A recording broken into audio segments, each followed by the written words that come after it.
বৌদি নমস্কার। নমস্কার। বৌদি আপনার কি সমস্যার জন্য ওষুধ নিয়েছিলেন? আমার হিমোগ্লোবিন কম ছিল, আর রক্ত পরিমাণ কম। আচ্ছা, আর হচ্ছে জরায়ুতে বাম সাইডে জল টিউমার ছিল। জল টিউমার ছিল, মানে আপনার হিমোগ্লোবিন কম ছিল এবং জরাউতে সিস্ট ছিল বাম পাশের জরাউতে, তাই হ্যাঁ তো? হ্যাঁ। আচ্ছা, তো এর জন্য আমি ওষুধ দিয়েছিলাম। এখন ওষুধ খাওয়ার পরে আপনি 100%-এর ভিতরে কত পার্সেন্ট ভালো আছেন বলে নিজের কাছে মনে হচ্ছে? 100%-এর ভিতরে 40% ভালো আছি মনে হচ্ছে। মনে হচ্ছে। আচ্ছা বন্ধুরা, আপনারা বৌদির কেসটি দেখে নেবেন। ওনার হিমোগ্লোবিন কম ছিল, যেখানে আমাদের স্বাভাবিক হিমোগ্লোবিন 12 থেকে 17 মেয়েদের থাকতে হবে, 12-12-র উপরে থাকতে হবে আর কি, 12 থেকে 17। তো আমার বৌদির আছে 9.1। এর জন্য ওনার অনেক সমস্যা হচ্ছিল। এখন আর অন্যান্য সমস্যা হচ্ছে, ওনার জরাউতে সিস্ট ছিল বাম পাশে, এটাও ভালো। এখন ভালো, আর যেহেতু রিপোর্ট উনি আনেনি, তো ওনার কেসটা আমি ব্যাখ্যা দিচ্ছি, কেন ওনাকে কী মেডিসিন দিয়েছিলাম এটাই আমি জানাবো। তো উনি এখন 40% ভালো আছে, ওনার মুখ থেকে শুনলেন বৌদির। তো বৌদিকে আমি তখন মেডোরিনাম দিয়েছিলাম এবং সাথে নেটটামফস 6X দিয়েছিলাম। হয়তো আপনারা অনেকেই না বুঝে প্রশ্ন করেন, স্যার আপনি ওষুধ দেন একটা, বোতল হয় 3-4টা। আসলে 50 সহস্রতমিক পদ্ধতিতে 0/1 বা M1 M2 এইভাবে লেখা হয়, কিন্তু একই মেডিসিনের 2-3টা বোতল হয়। মানে 1 নম্বর বোতল শেষ হলে 2 নম্বর খাবে, তাই তো? বৌদি হ্যাঁ এভাবে তো খান। হ্যাঁ। মানে এই বোতলটা কীভাবে খাইছেন? 1 নম্বর শেষ হলে 2 1 নম্বর, নম্বর শেষ হওয়ার সাথে 2 নম্বর খাইছি। মানে এই 1 নম্বর বোতল 15 দিন যায়, 15 তারপর দিন, আর 15 ওই দিন, পর 15 দিন। 15 দিন এইভাবে খান। আর এর সাথে যে নেটটামফস 6X দিয়েছি, এটা সকালে 6টা রাত্রে 6টা ভাত খাওয়ার পরে, হ্যাঁ তাই তো? হ্যাঁ। ভাত খাওয়ার পরে। এটা কেন দিয়েছিলাম বন্ধুরা? সাথে আমি প্যালিয়েটিভ হিসেবে দিয়েছিলাম। আর আপনারা জানেন আমি যে মেডিসিনটা দিয়ে থাকি রোগীদের, ঠিক সেটাই কিন্তু আমি ভিডিও করে দেখাই। সব ডাক্তারবাবু এটা করে কিনা আমার জানা নেই, কারণ আমার চোখে পড়ে না, কিন্তু আমি যেটা করি সেটা জানানোর চেষ্টা করি। কারণ এইভাবে দিচ্ছি, এভাবে কাজ হচ্ছে। যারা আমাকে ফলো করে, আমার জুনিয়ররা যারা আছে বিশেষ করে আমাকে ফলো করেন, তারা এভাবে দিয়ে দেখবেন রোগীর কোনো সাইড ইফেক্ট হচ্ছে না, রোগী ভালো আছে। আর আমাদের অর্গাননে বলা আছে যে প্যালিয়েটিভ ট্রিটমেন্ট দেওয়া যাবে সাথে, যদি রোগীর অবস্থা ভেদে প্যালিয়েটিভ দেওয়া যেতে পারে বা যাবে। কারণ এই রোগীর প্রচণ্ড অস্থিরতা, মাথা ব্যথা, প্রচণ্ড আকারে পেটে ব্যথা, গ্যাস, বমি, ঠিকমতো খেতে পারে না। তো এই ওষুধ খেয়ে সে ভালো আছে, নেটটামফস খেয়ে সে মাঝে সাথে আর কি তার অনেকটা স্বস্তি পাচ্ছে, এবং তার যে মূল সমস্যা, সে সমস্যাগুলো অনেকটা ইমপ্রুভ হয়েছে, সেগুলো আমি আলোচনা করব। তো আমার বৌদিকে তখন মেডোরিনাম দিয়েছিলাম, দ্বিতীয়বারও দিয়েছিলাম মেডোরিনাম। দ্বিতীয়বার দিয়েছিলাম 2 সেপ্টেম্বর 2025 দিয়েছিলাম মেডোরিনাম 3 এবং 4।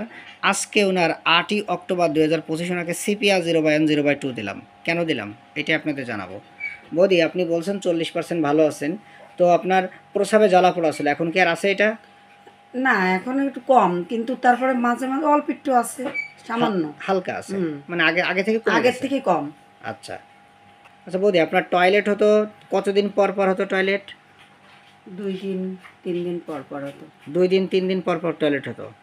4 দিন কি হতো? 4 দিন পর পর কি হতো? হ্যাঁ। 4 দিন পর পরও হতো। হুম। বন্ধুরা আমি লিখেছি ওনার 2 দিন 3 দিন 4 দিন পর পর টয়লেট হতো, এবং টয়লেটের সাথে রক্ত যেত, এবং টয়লেট প্রচণ্ড শক্ত হতো। তো এখন সেই টয়লেট কি ওইরকম হচ্ছে বা রক্ত পড়তেছে? না। কমছে এটাও? হ্যাঁ, এটাও কমছে। এটাও কমছে। তো বন্ধুরা এটা আপনারা জানেন আমাদের পেটের ভিতরে 2 প্রকার নাড়ি থাকে, একটা চিকন নাড়ি, একটা মোটা নাড়ি, যেটা বলবেন যে স্মল ইন্টেস্টাইন এবং লার্জ ইন্টেস্টাইন। তো এখানে আমাদের খাদ্যটা প্রায় 20 থেকে 22 ফুট লম্বা নাড়ি থাকে। আর এটা কীভাবে ব্যায়াম করবেন, কীভাবে করবেন বৌদি আমি শিখিয়ে দিছি তো। হ্যাঁ। মানে এই যে প্রায় 20 থেকে 22 ফুট লম্বা পথ অতিক্রম করতে হয় খাবারের, এটা দিয়ে আমাদের রেকটাম বা মল দরজা দিয়ে অ্যানাস হয়ে বের হয়ে আসে। আমার এই খাদ্যাভ্যাস ঘুম ব্যায়াম মেনে চলে এটা ভালো হয়ে যায়। তো আপনি অবশ্যই মেনে চলবেন। বেলা ওঠার আগে, সূর্য ওঠার আগে, সকালবেলা 6টার আগে বিছানার থেকে উঠবেন, রাত্রেবেলা 10টার আগে বিছানায় যাবেন।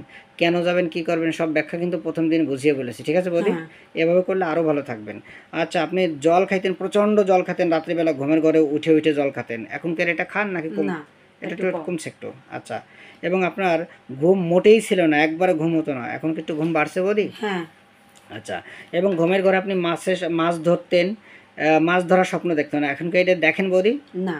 আচ্ছা, এবং আপনার যে মারা গেছিল তার কথা মনে পড়লে আপনার বুক ফেটে কান্না আসতো, সে কান্নাটা কি আসে আর এখন? না, এখন তো অত না, অল্প। এখন কম আসে। হুম। আচ্ছা, এবং আপনার মাথা ব্যথা হালকা হালকা আছে মাথা ব্যথা এখন। আর হচ্ছে আপনার কানে কম শুনতেন, সে কানে শোনা কি বৌদি কমে শোনেন নাকি কানে শোনাটা এখন স্বাভাবিক আছে? মোটামুটি। মোটামুটি আছে ওটা, আচ্ছা। এবং আপনি গুরুত্বপূর্ণ কথা বলেছেন, আপনার বুকে ব্যথা ছিল ব্লাডের সময়, প্রচণ্ড আকারে বুকে ব্যথা করতো, মানে স্তন সহ নিপুল সহ ব্যথা করতো। সেই ব্যথাগুলো কি বোধহয় এখনও আছে না কমে গেছে না কি না, অবস্থা? কম। অনেক কম না হালকা কম? অনেক কম, মানে একটু আছে, অল্প একটু আছে। অল্প একটু আছে, হালকা। তো বন্ধুরা, আমি কেন দিয়েছিলাম মেডোইনাম এটা পাবেন, এবং কেন আজকে আমি সিপিয়া দিলাম সেটাও কিন্তু ইন্ডিকেট করে এই মেডিসিনটায়, আপনার পর্যায়ক্রমে দেখে যাবেন। কেসটা আমি বড় করব না, শর্টে আমি কথাগুলো সারতেছি। কারণ তার ব্লাডের সময় প্রচণ্ড আকারে ব্যথা হতো, এবং যতদিন থাকতো ততদিন ব্যথা করতো, এখন অত হয় না, হালকা ব্যথা, তাই তো বৌদি? হ্যাঁ। আচ্ছা। এবং আপনার মাজার কাপড় শক্ত করে পরেন তাই বলছেন? হ্যাঁ। প্রচণ্ড শক্ত করে পরেন। গ্যাস ছিল প্রচণ্ড, গ্যাসের কি অবস্থা, একটু কমছে না আরও বাড়ছে? একটু কমছে। আচ্ছা। ভয় ছিল হলো কুকুরের ভয়, ভয়টা যা আছে এগুলো সব আপনার আছে এখনো, তাই তো? কুকুরের ভয়, অন্ধকারে ভয়, মৃত্যু ভয়, আকাশে বিদ্যুৎ চমকাইলে ভয়, মানে সব কিছুতে ভয় ছিল তার। ক্যান্সারে ভয়, সব কিছুতে ভয় ছিল। ঘাম হতো প্রচণ্ড, ঘামের পরিমাণ কি আরও বাড়ছে নাকি কমছে বৌদি? মোটামুটি। আচ্ছা, মোটামুটি। আচ্ছা, আপনার চুলকানি ছিল কোথায় যেন, সে চুলকানিটা সেরে গেছে বলছেন, কোথায় একটু দেখানো যাবে? পায়ে? পায়ে পাই কোথায় ছিল, পাই পাই। মানে কোন অর্গানে একটু ছিল, একটু দেখানো যাবে? এই পার, এই উপরে ছিল, এই জায়গা পার এখানে না? হ্যাঁ। একটু আর ক্লিন হয়ে গেছে, নাই না বল? বন্ধুরা, এখন নাই। এখন দেখতে পাচ্ছেন আমি কোনো ক্রিম দিয়েছি নাকি এখানে? না না, কোনো ক্রিম দেয়নি, না। শুধু ওই যে এই রকমের দুইটা বোতল দিয়েছি, 1 নম্বর 2 নম্বর, আর নেকটাম ফস ছোট ছোট যে বড়ি বা এরকমের ট্যাবলেট, তাই তো? এই যে নেকটাম ফস ওই রকমের বোতল থেকে না বোধ, ওইরকম বোতল থেকে, তাই তো? আচ্ছা, এই তো সাতটা কিছু দেয়নি। আচ্ছা বন্ধুরা, 3টা বোতল দেখেই যেন আপনারা বলবেন না 3টা মেডিসিন দিয়েছি। আচ্ছা, চুলকানিটা সেরে গেল। পাততালে জ্বালা পোড়া ছিল বোধহয়, সে জ্বালা পোড়া কি আগের চেয়ে কমছে না আরও বাড়ছে? একটু কম। আচ্ছা। এবং আপনার অল্প কথায় হাসি অল্পতে কান্না ছিল, এখনও সেটা আছে, তাই তো? মেমোরি ছিল মোটামুটি, চুল পড়া রোগ ছিল, এবং মায়া মমতা ছিল, প্রচণ্ড মায়া মমতা এখনও আছে। কাঁচা পেঁয়াজ বেশি খাতেন, এবং মিষ্টিটা মোটামুটি পছন্দ, লবণটা খেতে চান না, তাই তো? লবণটা তো খাওয়ার প্রতি পাগল না। ডিমটা মোটামুটি পছন্দ, ডাউলটা আপনার 2 সের কাটা, তাই বলছেন, তাই তো? আপনার এর আগে বাচ্চা হয়েছে, সেগুলো সিজার হয়েছে, বাবা মারা গেছে ক্যান্সার হয়ে, এবং মার আছে থাইরয়েডের সমস্যা, তাই তো বলি?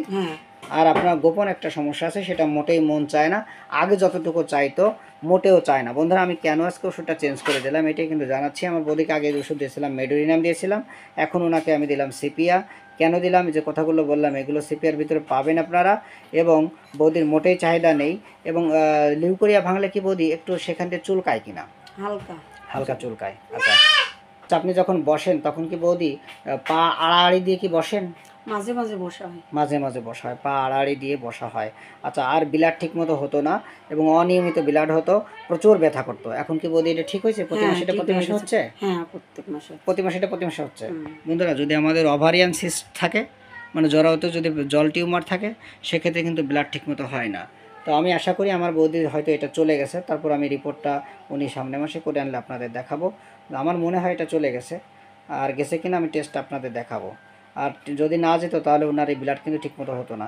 এখন ব্লাডটা যে ঠিকমতো হচ্ছে, এবং আপনার স্তনে যে ব্যথা করতেছে না ব্লাডের সময়, এটা আপনি খুশি তো বৌদি? হ্যাঁ, খুশি। অনেক ভালো লাগতেছে না এখন? ব্লাড হলে পেটটা পাতলা থাকে, ভালো লাগে। আচ্ছা, ভ্রমণ করতে বেশি মন চাইতো, এবং ডাইন পাশের সমস্যা একটু বেশি ছিল, আর রাগ ছিল প্রচণ্ড রাগ। রাগের সময় বোঝাইলে রাগটা কমতো না বাড়তো? বেশি বেশি কমে না। বেশি কমে না। বৌদি আপনি বলেন, আমার এই বৌদির রাগ যদি হতো, বুঝাইলে রাগ কমতো না বাড়তো? বেড়ে যায়, ঠাস করে বেড়ে যায় না? প্রচণ্ড বেড়ে যায়। এবং মাঝে মাঝে বোঝানোর মতো যদি কেউ বুঝাইতে হবে তাহলেই কমে, তার মানে কি বাড়ে বিশেষ করে। আচ্ছা, আমি লিখেছি, আপনারা দেখে নেবেন। এবং বৌদির রাত্রে একা একা হাঁটলে মনে হতো পিছনে কেউ আছে, সেটা কি কমছে বৌদি? একটু কমছে, সেইটা স্বাভাবিক আছে এখনো, মানে আগের চেয়ে একটু কমছে, হালকা কমছে, স্বাভাবিক আছে। আচ্ছা, এবং অপমান বোধ করেন যে আসলে আমি নারী হয়ে এই দুনিয়ায় কেন আসলাম, নিজেকে খুব অপরাধী মনে করেন, তাই তো? আচ্ছা, এবং আপনার গান বাজনা ভালো লাগে, একা থাকতে ভালো লাগে, এই রোগটা নিয়ে খুব হতাশা, টাকা পয়সা খুব হিসাব করে খরচ করেন, তাই তো? খুব হিসাব করে খরচ করেন। আচ্ছা বৌদি, আপনার এই কেসটা যদি আমি অনলাইনে দেবো, আমার যারা জুনিয়র ভাই বোনেরা আছে এবং যারা জনসাধারণ আছে, তারা দেখে যদি তাদের মনোবল বাড়ে, আপনার কোনো সমস্যা আছে বৌদি? না। ঠিক আছে বৌদি, আপনি ভিডিওতে সাহায্য এবং সহযোগিতা করার জন্য ধন্যবাদ। আজকে আমার বৌদিকে সিপিআর দিয়ে শুরু করলাম। আমি আশা করি সিপিআর অপ্রতুল্য ক্রিয়ায় বৌদির যে দাম্পত্য জীবন, আমি আশা করি এটা উনি আরও ভালো থাকবে। এবং ওনার মেন কথা হচ্ছে ইনফার্টিলিটি রয়েছে, মানে বন্ধ্যত্ব, বাচ্চা কাচ্চা আছে, কিন্তু এখন আর বাচ্চা কাচ্চা অনেক দিন হচ্ছে না, তাই তো বৌদি? অনেক দিন হচ্ছে না। ঠিক আছে, যেহেতু আপনার এইটা আমি আশা করি ব্লাড যেহেতু ঠিকমতো চালু হয়েছে, আশা করি আপনার বাচ্চাও কনসেপ্ট করবে আর আপনারা আশীর্বাদ করবেন আমার বৌদির জন্য। ঠিক আছে।